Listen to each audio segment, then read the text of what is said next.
शादी का लड्डू। एक बहुत ही कंजर्वेटिव फैमिली से ताल्लुक रखने वाली शिखा को लड़के वाले देखने आने वाले होते हैं। पता है शिखा, ये लड़का बहुत ही अच्छा है। अगर ये हाँ बोल देना तो सोच की बन गई तेरी किस्मत। वाह जी वाह, लड़के ने हाँ कर दी तो किस्मत, और ना कर दी तो जाने दोगी ना दोस्तों के साथ ऋषिकेश? बोलो माँ। अरे कुछ तो शर्म कर लड़की, जब देखो तब घूमना। अरे तेरी उम्र में तो मेरे बच्चे हो गए थे। तभी अभी अपने परिवार के साथ आ जाता है। वो शिखा की ओर देखता ही नहीं है, जबकि शिखा उसे घूर रही होती है। अरे शिखा, अभी को घर दिखाओ। अरे नहीं नहीं आंटी। अरे जाओ ना, घर देख कर आओ। शिखा से बात भी कर लेना और समझ भी लो एक दूसरे को। शिखा, जिसे पहले भी कई लड़के देख कर जा चुके थे, उसके लिए ये बड़ी बात नहीं थी। ये टेरेस है, यहाँ से शहर का सबसे अच्छा व्यू दिखता है। मुझे व्यू देखने का बड़ा शौक है। देखो, मैं तुमसे शादी नहीं कर सकता। शिखा अभी की तरफ देखने लगती है। अब मैं किसी और से प्यार करता हूँ। माँ नहीं मान रही है, इसलिए रोज एक लड़की दिखाने ले जाती है। देखो तुम मना कर देना। हेलो मिस्टर आशिक, मैं क्यों मना कर दूं? तुम्हारी प्रॉब्लम है, तुम मना कर दो। और हाँ, थोड़ा जल्दी कर देना, कल मुझे दोस्तों के साथ जाना है कहीं। देखो मैं मना करूंगा तो माँ को शक हो जाएगा। अरे तो मैं क्या करूं? फुकट में टाइम खराब कर दिया। दोनों नीचे आते हैं, जहाँ अभी का मुंह लटका होता है। हाँ बेटा, कैसा लगा घर? माँ, मुझे अभी पसंद नहीं है, मैं इससे शादी नहीं कर सकती हूँ। अरे कैसी बात कर रही हो बेटी? वो ठीक कह रही है आंटी, मैं भी इससे शादी नहीं कर सकता। सभी चले जाते हैं। माँ, उसका कहीं और प्यार व्यार चल रहा था, बोला तुम मना कर दो तो मैंने मना कर दिया। झूठ बोल रही है तू, मुझे तो लगता है कि तेरा ही कहीं। तौबा तौबा माँ, कैसी बात कर रही हो? अब जल्दी से मैं चली पैकिंग करने। वहीं अभी के घर उसकी माँ। देखा, उस लड़की ने खुद ही मना कर दिया। अरे मेरी तो किस्मत ही खराब है। जिस लड़की के पीछे तू लगा है वो जानता भी है कैसी है। बेटा वो तेरे साथ तेरे पैसों के लिए है सिर्फ, क्यों समझ नहीं रहा?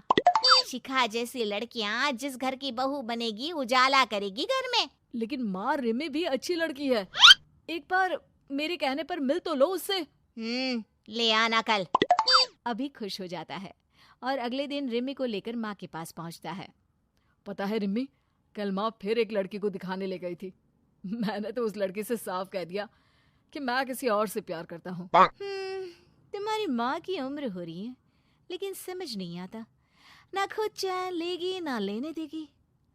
तभी वहाँ माँ आ जाती है। किसके चैन की बात कर रही हो रिमी? अभी मुझे जरा पानी ला दोगी प्लीज? मैं तब तक आंटी से बात करती हूँ। ओके ठीक है माँ, प्लीज रिमी को समझने की कोशिश करना। And Rimi, be sweet as you are.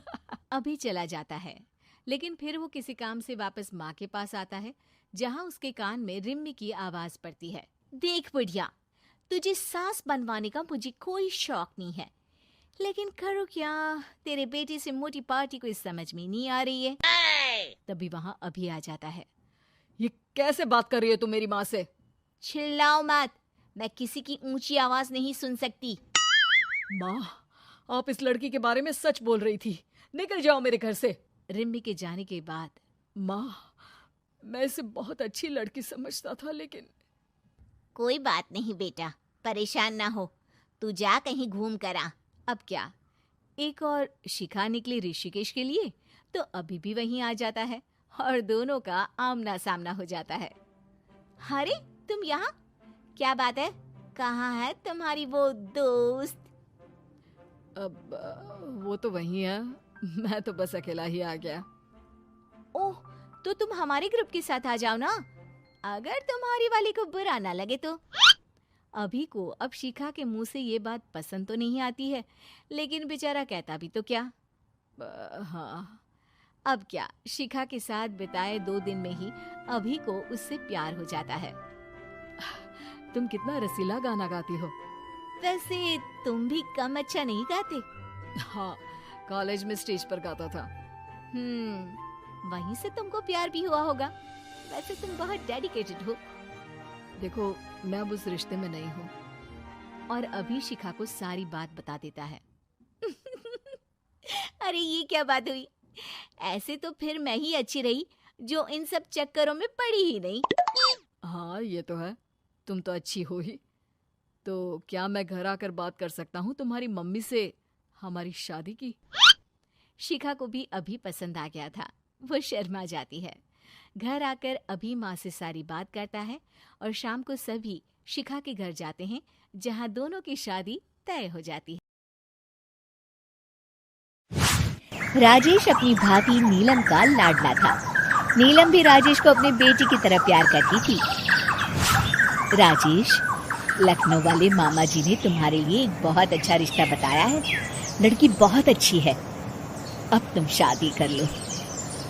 अरे नहीं भाभी, शादी तो बर्बादी है। भला तुम्हारे हाथों के खाने में जो स्वाद है वो किसी और के हाथों में कहाँ। मुझे अभी शादी नहीं करनी भाभी। राजेश की ना नुकुर करने के बावजूद घर वाले उसकी शादी करवा देते हैं, लेकिन फिर भी राजेश अपनी भाभी का पल्लू नहीं छोड़ता। वो अपनी पत्नी को बिल्कुल तवज्जो नहीं देता था। उसके लिए उसकी पत्नी सुधा का होना ना होना बराबर था। अरे राजेश, तुम अकेले बाहर जा रहे हो, सुधा को भी लेते जाओ। अरे क्या भाभी, हफ्ते में एक दिन तो छुट्टी मिलती है और आप वो भी खराब करना चाहती हैं। सुधा बाहर जाके क्या करेगी? वो घर में ही ठीक है। वैसे मुझे देर हो रही है भाभी, चलता हूँ मैं। राजेश की इस बेरुखी से सुधा हमेशा उदास रहती थी। फिर एक दिन नीलम इस विषय को लेकर अपने पति से चर्चा करती है। सुनिए जी, राजेश को कब अकल आएगी? वो तो सुधा की बिल्कुल कदर ही नहीं करता। अब आप ही बताइए, ऐसे कैसे चलेगा? तुम ठीक कहती हो, राजेश को सही रास्ते पर लाना ही पड़ेगा। चलो, मैं तुम्हें एक उपाय बताता हूँ। फिर 2 दिन के बाद नीलम बाजार से खरीदारी करके घर लौटती है। ये लीजिए माँ जी, मैं आपके लिए नई साड़ी लेकर आई हूँ। बबलू, ये तुम्हारे लिए। नीलम सबके लिए कुछ न कुछ लेकर आती है। भाभी, आप मेरे लिए कुछ नहीं लेकर आई क्या? अरे राजेश, तुम क्या समझते हो, मैंने कोई बैंक खोल रखा है या फिर घर के आंगन में पैसों का पेड़ लगा रखा है? तुम हर बात के लिए मुझसे उम्मीद क्यों रखते हो? अब बड़े हो गए हो, अच्छा कमाते हो। क्या भाभी, मैं तो बस। अरे बस भी करो। तुम्हारी ये बच्चे जैसी नासमझ बातें सुनने के लिए मेरे पास बिल्कुल वक्त नहीं है। नीलम राजेश को झिड़ककर वहाँ से चली जाती है। राजेश अचानक अपनी भाभी का ये रूप देख असमंजस में पड़ जाता है। फिर एक दिन नीलम रसोई घर में खाना बना रही होती है कि तभी राजेश वहाँ आता है। भाभी, आज मैंने अपने बॉस से वादा किया है कि उनके लिए आपके हाथों का बना गाजर का हलवा लेकर आऊंगा। आपके हाथ से बने गाजर के हलवे में तो जादू है, जादू। मेरे बॉस तारीफ करते नहीं थकते। प्लीज अब जल्दी से बना दीजिए ना भाभी। नीलम राजेश के ऊपर भड़क जाती है। तुम्हारा दिमाग खराब है क्या? आखिर तुम मुझे समझते क्या हो? इस घर की नौकरानी? जब देखो तब फरमाइश करते रहते हो, भाभी ये बना दो, भाभी वो बना दो। अरे तुम्हारी पत्नी सुधा भी तो इस घर में रहती है, तुम उससे कुछ क्यों नहीं कहते? भाभी, आप इस तरह की बातें क्यों कर रही हैं? अरे बस भी करो राजेश, मेरा दिमाग और मत खराब करो, जाओ यहाँ से। अपनी भाभी का इस तरह बेरुखी भरा बर्ताव देख राजेश को बड़ा बुरा लगता है और वो उदास होकर अपने कमरे में बैठ जाता है। तभी उसकी पत्नी सुधा वहाँ आती है।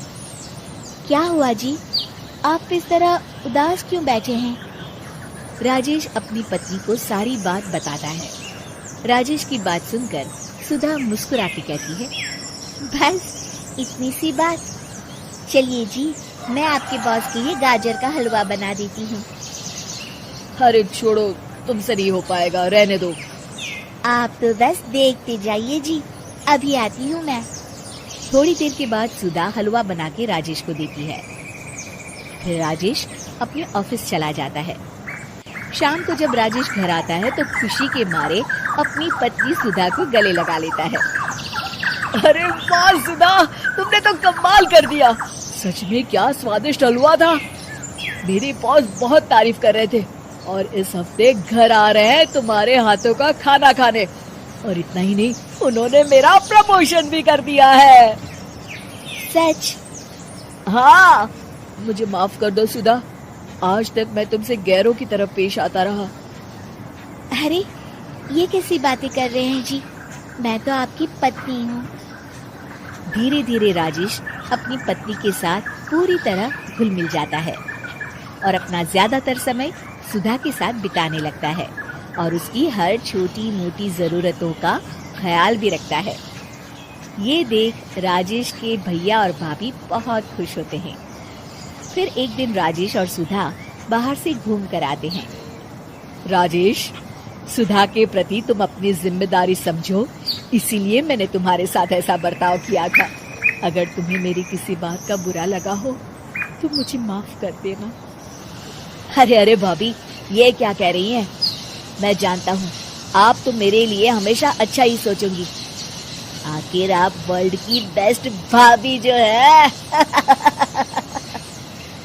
इसे कहते हैं अंत भला तो सब भला।